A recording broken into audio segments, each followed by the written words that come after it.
প্রিয় দেশবাসী, বিশেষ করে রাজাপুর কাঠালিয়াবাসী, বিজয় দিবসের শুভেচ্ছা। আমরা রাজাপুর বিএনপির পক্ষ থেকে আজকে এসেছি আমাদের মহান মুক্তিযুদ্ধের শহীদদের স্মৃতি স্মরণে। আমরা এখানে সবাই একসাথে আমরা ফুল দিলাম এবং আমরা আজকের এই দিন বিশেষভাবে তাৎপর্যপূর্ণ, যেহেতু আমরা একটি গণতন্ত্রের পথে যাচ্ছি, একটি নির্বাচন আসন্ন। এই সময়ে আমরা বিশেষভাবে স্মরণ করছি যাদের জীবন উৎসর্গ হওয়ার কারণে আজকে আমরা একটা সুন্দর দেশ পেয়েছি।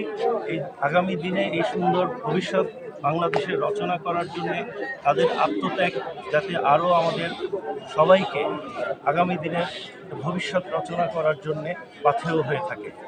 আজকে এই বক্তব্য আমাদের, এবং তার সাথে সাথে বলতে হয় রাজাপুর বিএনপি ঐক্যবদ্ধ।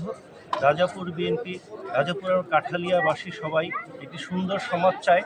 এই সমাজে যারা হাল ধরবে, নেতৃত্বে আসবে, তারা সবাই একটি আগামী দিনে রাজাপুর কাঠালিয়ার ভবিষ্যৎটা যাতে একটা আমাদের এমনভাবে রচনা হয় যে ভবিষ্যৎ আগামী প্রজন্মকে একটি সুন্দর সমৃদ্ধশালী অঞ্চল হিসেবে আমরা রাজাপুর কাঠালিয়াকে পাই।